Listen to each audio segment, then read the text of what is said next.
yang tertulis, oke, lihat, aku akan melakukan sesuatu yang baru.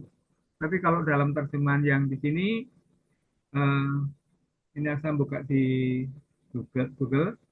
Lihat, aku akan melakukan sesuatu yang baru, sama ya. Tapi teks yang diawali dengan, ya Tuhan membuat masa depan yang baru. Seperti yang tertulis di Yesaya 43:19, lihat, aku akan melakukan sesuatu yang baru. Sekaranglah itu akan muncul.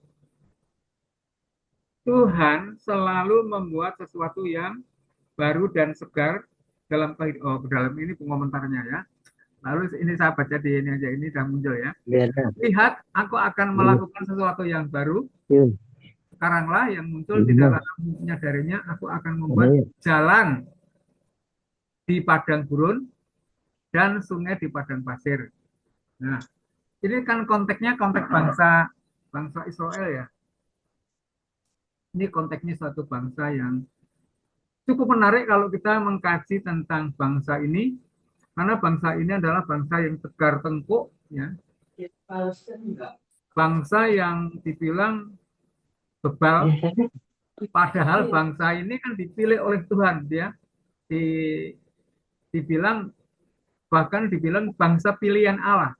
Ini baik versi versi kami ya, kami dulu dan versi di Alkitab.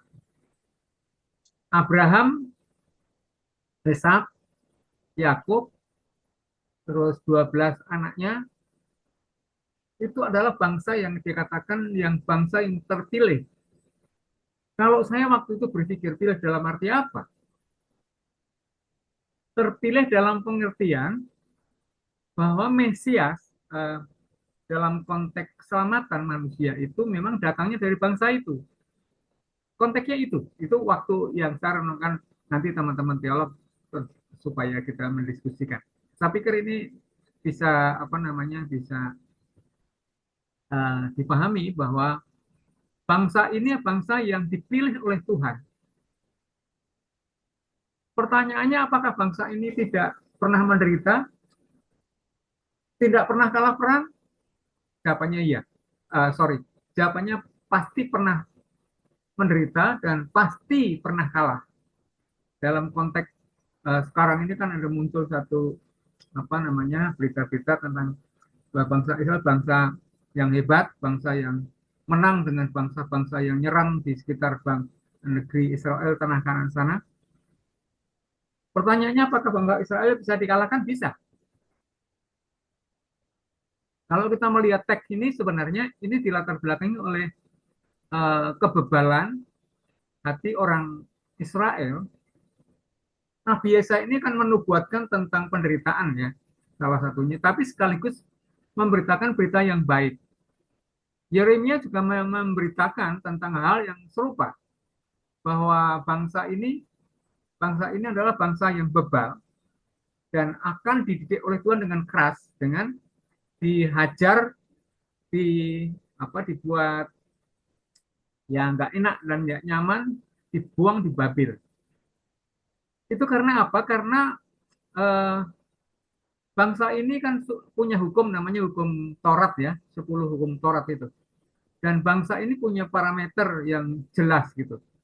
Namun kenapa dalam rentang waktu tertentu bangsa ini bebal?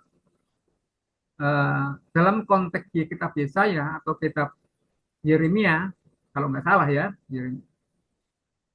itu jelas-jelas bangsa ini menyembah yang bukan Allah orang Israel. Artinya ketika, nah ini coba, ini kayaknya Allah sentris ya, kayak semacam teosentris. Jadi kesalahan yang prinsip di hukum yang pertama, janganlah ada ilah lain yang patut disembah. Itu dia menyembah ilah yang bukan Allah yang dimaksudkan di konteks hukum Taurat yang 10 tadi. Nah, kita sama-sama tuh bangsa ini cukup menarik bagi saya karena apa? Karena bangsa ini menjadi gambaran dalam teks, di dalam kitab-kitab sih sudah dibilang bahwa Israel menjadi gambaran ya, menjadi gambaran bagi kehidupan nyata kita orang-orang yang dibilang Israel rohani. Kita ini kan dicangkokkan katanya di luar Israel adalah bangsa yang dicangkokkan. Tentu saja kurang lebih hukum-hukum yang ada di konteks bangsa Israel sama. Jadi penderitaan itu bagian daripada pendisiplinan. Ini kalau dilihat dari konteks bangsa pilihan. Bukankah orang-orang Kristen, orang Kristen itu bangsa yang oleh karena diciptakan oleh Allah menjadi ciptaan yang baru. Barang siapa dalam Kristus adalah ciptaan baru, yang lama sudah berlalu. Yang lama adalah kehidupan lama. Pertanyaannya, apakah orang-orang Kristen yang katanya bangsa yang sudah dipilih, sudah dimeteraikan dengan Roh Kudus, sudah dijanjikan kehidupan kekal, sudah jelas dijamin, ya, setiap orang yang di dalam Kristus itu dibilang tahu memiliki hidup yang kekal. Apakah orang Kristen tidak bisa menderita? Jawabannya bisa. Bangsa pilihan atau bangsa kita sebagai orang Kristen, kita juga sebagai banyak pelayan Tuhan di sini, uh, itu juga bisa menderita. Kalau ini sebab akibat. Sebab kalau kita menyimpang dari jalan-jalan Tuhan, kita tidak sungguh-sungguh uh, menyembah Tuhan yang benar dan melakukan banyak kejahatan, itu tetap akan didisiplin. Jelas di dalam perjanjian baru dikatakan 1 Yohanes 1:9 kalau nggak salah. Jikalau kita mengaku segala kesalahan kita, Tuhan akan mengampuni. Berarti dosa, pengaruh, itu memang masih ada. Oleh karena itu, orang-orang Kristen sebenarnya ya saya meyakini sangat kuat karena saya membandingkan dengan kehidupan saya yang lama ya. Orang Kristen juga luar biasa sekali. Karena ada meterai Roh Kudus yang membimbing dan menolong kita dalam hidup hari-hari. Sayangnya kita kadang-kadang lengah, tidak mau dipimpinnya. Sehingga kita melakukan kesalahan-kesalahan. Tentu saja kita yang sudah dewasa, yang apalagi pelayan Tuhan, itu tentunya semakin matang dan semakin dewasa. Tidak akan eh, melakukan hal yang tidak berkenan. Kuasa Roh Kudus itu mengingatkan kita kalau kita mau nyeleweng. Nah, dalam konteks ini tema Tuhan menciptakan masa depan yang baru, ini adalah kabar baik. Kabar baik bagi orang Israel waktu itu. Orang Israel waktu itu banyak penderitaan ya. Kalau saya melihat ketika bangsa itu jauh dari Tuhan, menyembah ilah-ilah lain dalam pengertian bukan. Kadang-kadang sempat kalau saya dulu lama memikirkan, kok ini sepertinya Tuhan itu egois ya, teosentris. Kalau menyimpang dikit, sepertinya dia mengambil otoritasnya untuk menghukum. Dulu saya bilang menghukum. Tapi bahasa saya setelah aku merenungkan tentang Injil, itu bukan bukan hukuman, tapi pendisiplinan. Kitab-kitab yang lain juga mengatakan bagaimana anak nggak didisiplin, bagaimana anak kalau menyimpang nggak dihajar oleh bapaknya. Jadi ini juga berita yang baik sebenarnya. Lihat, aku akan melakukan sesuatu yang baru, sekaranglah akan muncul, tidaklah kamu menyadarinya, aku akan membuat di jalan di padang gurun. Saudara-saudara, ini sanepan ya, atau semacam gambaran. Padang gurun itu sesuatu yang nggak ada jalan di situ. Di padang gurun itu gambaran yang keadaan yang sulit, keadaan yang keadaan yang tidak menyenangkan. Nah, sekali lagi ini sih teks yang saya buat semalam ya. Tapi gambarannya jelas bahwa eh, Tuhan akan membuat jalan apa tadi di padang gurun.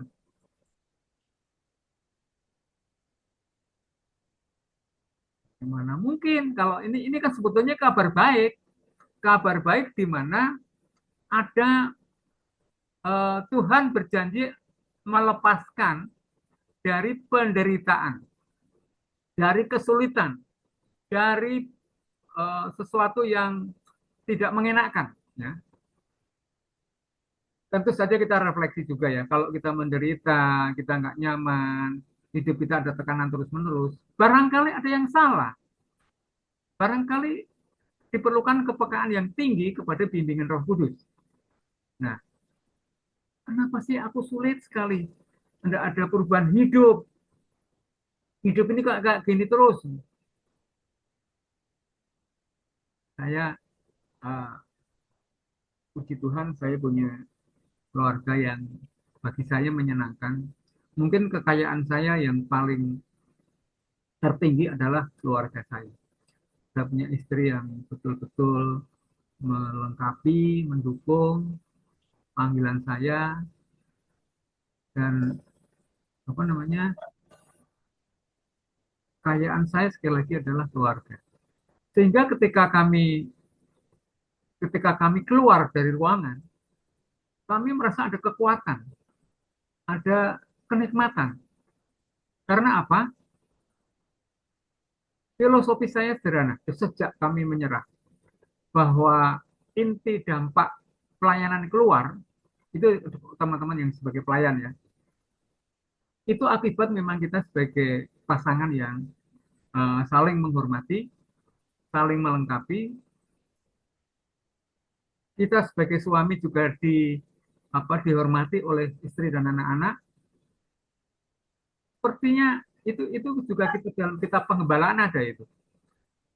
Ya ini testimoni saya. Jadi betapa indahnya kalau kita apa namanya, menjadi berkat bagi banyak orang. Nikmat, saudara-saudara. Bagi saya nikmat. Lalu juga dibilang, aku akan membuat jalan di padang gurun dan sungai padang pasir. Sungai, saudara-saudara, dalam konteks konteks pertanian ya. Saya senang bertani karena apa? Saya paham tentang masalah sungai itu dalam konteks bangsa Israel itu juga di Mesir salah satunya Sungai Nil atau sungai apa di sana. Itu sebagai lambang kemakmuran pertanian. Di sini kalau teman-teman yang bicara pertanian, kalau lahan pertanian itu dekat dengan sungai, sungai ya, Bapak membuat sumur di situ, sumur itu tidak akan pernah kering. Kenapa?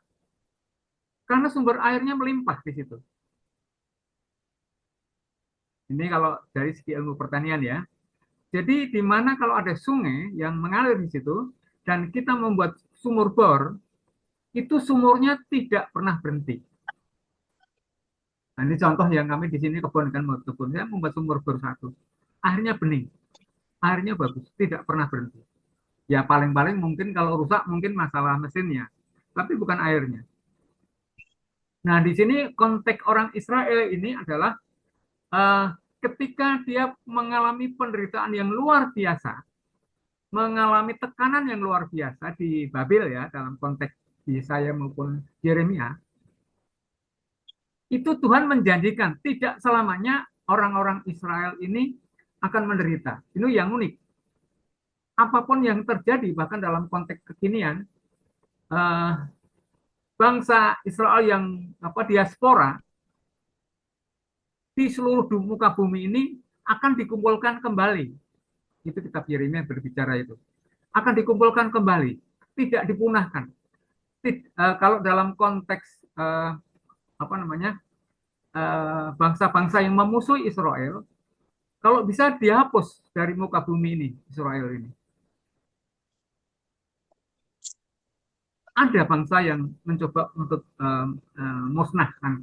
Mungkin dalam konteks ini, kalau dalam konteks politis di muka bumi ini adalah mungkin Hamas, apa tuh di faksi-faksinya Iran. Itu kalau bisa Israel itu dimusnahkan, namanya dibuang dari bumi, hilang. Tapi apakah betul hilang? Tidak, saudara-saudara. Sama dengan kekristenan. Kekristenan mau dihabisin nggak bisa. Semakin ditekan, semakin semakin kita maju. Itu yang perlu kita amati. Jadi kalau kita ada sedikit tekanan-tekanan yang sifatnya politis, yang sifatnya lingkungan, culture, keyakinan, jangan gentar, saudara-saudara. Justru ini akan membuat kita semakin kuat dan kita akan terus maju dan berkembang. Ini kabar baik untuk orang Israel bahwa akhirnya akan ada kemakmuran kembali dan sesuatu yang tidak mungkin di padang gurun masa ada jalan. Kan biasanya tidak mungkin kan jalan di padang gurun.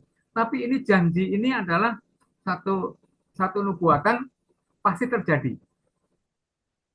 Nah, Ibu Bapak perlu kita renungkan bahwa ini kehidupan yang kadang-kadang nggak terpahami. Tapi juga bisa dipahami. Kadang-kadang ada banyak pertanyaan di dalam kebun ini ya teman-teman yang berkebun. Kenapa ya begini? Kenapa ya begitu? Uh, Bahkan ada yang punya kesimpulan bahwa Tuhan itu Allah itu mutlak punya punya kehendak bebas di mana manusia itu kayak hanya wayang. Saya bilang saya setuju tapi juga enggak saya bilang gitu. Kenapa? Karena di dunia ini Tuhan akan punya hukum namanya sebab akibat atau causa prima atau disebut dengan kebebasan memilih. Nah kalau kita nggak bisa berenang kita nyemplung laut matilah. Itu kan pilihan. Kalau kita minum racun mati, minum racun akhirnya kita keracunan kita mati, itu bukan karena kehendak Tuhan, tapi itu adalah kehendak kita sendiri yang mengambil kebebasan. Bagaimana ada hawanya memetik buah pengetahuan yang baik dan jahat? Saya dulu mikir gini, ada yang namanya buah pengetahuan yang baik dan jahat. Buahnya kayak apa sih? Tapi saya melihat dari sisi kebebasan manusia untuk mengambil pilihan bebas, sehingga mengalami satu hukum sebab akibat juga. Kalau kamu makan buah ini, kamu akan mati. Tapi kata si siapa itu si ular tua katanya, enggak, kamu akan menyamai Allah. Nah, itu kan satu filosofi dunia yang bagus banget sebenarnya. Kamu akan sama hebatnya dengan Allah, mengetahui yang baik dan jahat. Dan dalam posisi ini Hawa menggunakan hak bebasnya karena ada satu stimulasi bahwa kalau kamu makan buah itu, kamu akan sama dengan Allah. Kenapa yang diserang bukan Adam? Ini pertanyaan yang sederhana. Aku tuh sempat mikir, kenapa sih ya awalnya gitu? Apakah wanita itu lebih mudah dirayu daripada laki-laki? Jadi satu, karena janji tentang itu kan ketika Adam bukan Hawa. Nah, ini jangan ditafsirkan yang terlalu luas dulu ya. Saya hanya mengambil satu inti bahwa di dalam kebebasan ini terkandung konsekuensi. Oke. Jadi kalau kita lihat latar belakangnya, Tuhan tetap mengasihi orang Israel, tetap tidak akan pernah musnah. Itu menjadi satu parameter sejarah dunia. Ini kalau dalam konteks ini ya, konteks sampai akhir zaman sekalipun, itu gambaran yang menarik ya. Bangsa ini luar ya, unik. Bahkan mungkin sedunia ini kayak, tapi kalau kalau kita mikir kadang-kadang ya, teokrasinya Israel itu kayak teologi ekstrim ya, kayak semacam Iran itu juga termasuk ekstrim menurut saya karena pemerintahan absolut, pemerintahan syariah Islam, pemerintah yang mengatakan Khomeini itu adalah wakil Tuhan, nggak pernah salah. Itu dalam konteks sistem politik ya teman-teman. Jadi kalau di Indonesia nggak bisa diperlakukan. Namun teman-teman jangan lupa hampir semua apa namanya sistem keyakinan kita di dunia ini masing-masing selalu mengatakan sistemku yang paling baik, yang terbaik. Oleh karena itu jangan kaget lah kalau kita memang seluruh kekuatan di negeri ini di maaf kata ya dikuasai dalam konteks politis untuk konteks sistem keyakinannya itu nggak salah karena memang dia meyakini orang tenang di Iran ini nyinggung Iran ya Iran itu teokrasinya banget itu sangat bertahun-tahun kuat juga dan ini karena ada demonstrasi yang luar biasa sekali yang notabene ini belum tahu persis apakah dijalankan oleh Amerika atau Israel tapi apa namanya ada satu sistem pemerintahan teokrasi yang masih ada kuat yaitu Iran ya saya pikir Israel juga masih sama Tauratismenya kuat ya. Jadi perenungan sederhana jadi kalau teokrasi sama teokrasi kenapa bisa berantem nah itu perenungan aja apa alahnya beda silakan diperdebatkan namun kembali ke titik ini ya teman-teman bahwa sekali lagi bahwa uh, Israel sebagai gambaran kehidupan kita sebagai orang-orang yang percaya. Jadi kalau ada penderitaan, ada tekanan, ada ketidaknyamanan dalam hidup kita hari-hari, mari kita lebih peka kepada bimbingan Roh Kudus ya. Nah, kalau konteks Israel tadi kan memakai Nabi Yesaya atau Yeremia untuk mengingatkan dan menegur. Kalau dalam konteks kekristenan, kita puji Tuhan, memang benar ada kuasa Roh Kudus mengingatkan. Saya dalam kehidupan sehari-hari ketika aku mau menyimpang gitu, kadang-kadang saya sempat ya, ini nih ngomong suami istri. Ini saya ini kok sempat jengkel banget sama istri saya. Kamu marah sama istri saya. Itu kuat sekali. Tak ceplos kayak DDR gitu tuh. Saya marah. Kenapa saya marah ya? Terus dia juga nggak nyaman gitu kan. Ini dalam kehidupan pasangan suami istri. Saya sering nyinggung suami istri karena ini penting untuk kita yang melayani Tuhan. Ketika saya ada gap psikologi dengan istri saya, uh, kok nggak nyaman ya dalam konteks sosial. Padahal kita banyak berinteraksi dengan banyak orang di sini. Kan gitu. Oh, berarti saya sedang dipengaruhi oleh filsafat manusia atau mungkin dipengaruhi hal-hal yang sekitar kami mau dipecah belah saya dengan istri. Itu kuncinya di suami istri. Tuhan, ampuni saya ya Tuhan. Karena aku tahu ketika aku dengan istri tidak sejalan, tidak harmonis, maka aku nggak bisa menikmati pelayanan dan nggak bisa menikmati hidup. Tuhan ampuni saya Tuhan. Itu salah satu kepekaan saya dalam konteks bahwa modal utama seorang pelayan itu memang suami istri. Itu yang ini pengalaman pribadi saya. Saya itu bisa berdiri di banyak mimbar sejak kami menyerah. Itu mungkin ada 200 gereja saya pernah berdiri di mimbar. Waktu dulu memang badan saya masih gemuk, bagus gitu ya. Sekarang kuyus ya, sekarang kuyus karena faktor usia kali. Ada dokter banyak bilang, dok aku tuh dibilang kuyus sekarang. Pak Lukas ada gejala ini nggak? Ini nih sakit ini. Enggak itu, ya sudah tidak usah dipikirin. Nah, enggak serius loh, dok. Aku waktu dulu tuh tampil sebagai pabrik pabrik apa speaker itu banyak orang bilang bagus gitu loh bos. Tapi sekarang kenapa kuyus gitu? Dokter juga. Saya juga di sini di kebun ada murid dokter yang belajar berkebun. Kan ketawa-ketawa ketewi aja kadang-kadang. Tapi belajar berkebun di situ ada dokter juga. Ada seorang pengusaha juga. Teman-teman dalam konteks perjanjian lama ya, tapi perjanjian baru. Nah ini eskatologis sebenarnya ya. Apa yang baru? Ini dalam konteks sudah bicara universal bahwa setiap orang yang percaya dalam Kristus dia adalah ciptaan baru yang lama sudah berlalu. Nah, ini adalah beberapa teks nubuatan ya. Wahyu 21 ayat 1. Lalu aku melihat langit yang baru dan bumi yang baru. Wah, ini perlu ini fakta yang akan terjadi apa cuma kayak cerita dongeng? Sebab yang langit yang pertama dan bumi yang pertama telah berlalu. Laut pun tidak ada lagi. Saya ingat lagu Kristen lagu ini.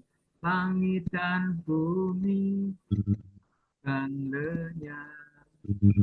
Tetapi firman-Nya, tetapi firman-Nya, tetapi firman-Nya tinggalkan. Aku nyanyi, suara saya kurang bagus, malu sama Bu Anita. Ya, oke. Jadi eh, ini akan satu kondisi dunia ini, langit dan bumi akan lenyap. Saya akan dikritik oleh salah seorang teolog Katolik di sini. Juga ada saksi Yehova juga sempat tanya, Pak, Bapak itu menyerukan merawat bumi. Bapak selalu gerakannya merawat bumi. Aku lihat di video-videonya. Ya kenapa? Lalu bumi ini bisa rusak nggak, Pak? Oh, sangat bisa, saya bilang gitu. Bisa, bahkan bumi ini akan lenyap. Nah, kenapa Bapak merawat? Kalau lenyap, kenapa harus dirawat?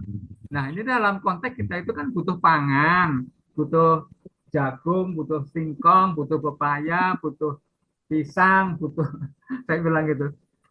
Alah, Pak Prayit ngomong doang. Bumi akan lenyap kok, tidak dipelihara. Saya kan menyerukan teman-teman lihat grup video saya di Instagram atau di itu kan teman-teman selalu kegiatan berkebun tak akhiri dengan mari merawat bumi, yes yes yes yes. Tapi di sini langit dan bumi akan lenyap. Ya, ini bukan urusan kita itu, saya bilang gitu. Ya memang dalam kitab apa Petrus kalau nggak salah, magma inti bumi ini api itu akan membuat bumi meledak. Itu menurut tafsiran ya, tafsiran ekologis ya, bahwa bumi ini akan hancur ya. Entah hancurnya gimana, tapi jelas dalam kitab Wahyu adalah akan lenyap. Akan lenyap. Oke, terus lalu kedua, ada istilah, jadi ada langit dan bumi baru. Nah, ini sesuatu yang uh, satu nubuatan ya. Ada Yerusalem baru, wis turun dari surga katanya ya, Wahyu 2:1-2. Ini kayak apa? Berarti kalau bumi dan langit baru nggak ada, berarti memang bumi, Israel juga nggak ada, semua bangsa nggak ada, habis. Tapi ini ada dibilang Yerusalem baru. Bahkan ada tafsiran Yerusalem baru dan surga yang baru. Yaitu tafsiran ya. Bola nanti teman-teman teolog yang akan menjelaskan Yerusalem baru apa. Lalu saya menarik ya, ini dalam konteks kekristenan. Uh, tubuh yang baru. Nah, ini menarik. 1 Korintus 15, 42, 44 ya, dan 52. Di sana dikatakan begini kurang lebih. Ketika sangkakala Allah berbunyi, ketika sangkakala nafiri berbunyi,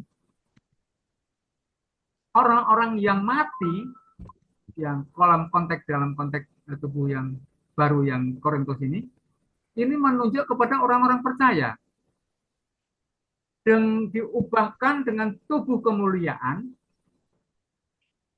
diubahkan tubuh apa namanya yang tidak bisa binasa, karena tubuh yang ada sekarang ini akan lenyap juga. Bumi dan langit yang baru lenyap, kita ini secara fisik akan lenyap juga dalam konteks tubuh insaninya kita ini. Tubuh yang rohani, tubuh yang dimuliakan. Ini hubungannya dengan masalah 1 Tesalonika 4 kalau nggak salah ya.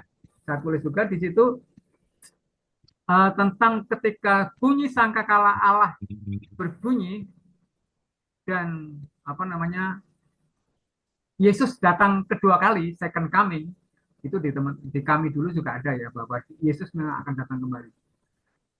Orang-orang yang percaya pada saat itu, saat kedatangan Yesus, itu akan diangkat dengan tubuh kemuliaan, karena tubuh yang ada ini tidak dapat dipakai lagi. Juga apa namanya orang-orang yang mati dalam Kristus dibangkitkan lebih dulu. Nah, dibangkitkan kan jasadnya udah nggak ada. Dengan tubuh kemuliaan tentu saja dalam konteks 1 Korintus 15 ayat 52 ya. Di sana diubahkan sekejap. Wah, ini juga berita baru bagi berita yang berita bagus untuk orang-orang yang percaya. Nah, teman-teman, perenungan. Ini bicara kita ya. Namun bagaimana orang di luar kita? Ketika pengangkatan ada pertemuan di udara itu, orang-orang yang di luar Kristus itu tidak diangkat. Saya tidak ngomong sistem keyakinan Kristen, enggak. Tiap orang dalam Kristus itu tidak sama dengan agama Kristen, tidak sama dengan kekristenan.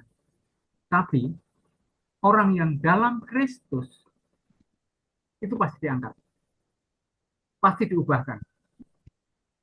Itu berita yang bagus. Saya pernah dialog masalah ini dengan teman-teman yang punya konsep, nah Kristen atau non-Kristen sama. Apakah semua orang akan mati? Ini perenungan. 2 menit lagi. Apakah semua orang akan mati secara jasmani? Iya, Pak. Kalau menurut kitab saya enggak. Ada, ini berita yang bagus loh. Ini tidak pernah kesimpulan semua, banyak orang mengatakan bahwa semua orang akan mati. Itu salah menurut saya. Menurut Alkitab, saya bicaranya di Alkitab, bahwa ketika Yesus datang kedua kali, sangkakala berbunyi, kita yang hidup tidak perlu mati, tapi langsung diangkat, ya, bersama-sama orang yang mati dalam Kristus. Jadi, aduh Pak, ada yang nggak mati, nggak ada orang-orang yang percaya Yesus saja gitu. Jadi kalau kamu belum percaya Yesus, ya pertimbangkan saja kalau kamu mau nggak. Jadi kematian tidak mutlak, tidak semua orang. Baik dalam 1 Korintus 15, 42 sampai 52, ini menceritakan juga suatu sekejap akan diubah dan diangkat, ya. Dalam senada dengan 1 Tesalonika 4, 13 sampai 18, itu pengangkatan. Jadi ini berita menarik juga bagi di luar kita juga, mestinya ini perlu disampaikan juga. Tidak semua orang mengalami kematian. Itu judulnya. Itu kadang-kadang sering tak pakai untuk dialog gitu. Kok bisa gitu ya? Ya memang di Alkitab gitu.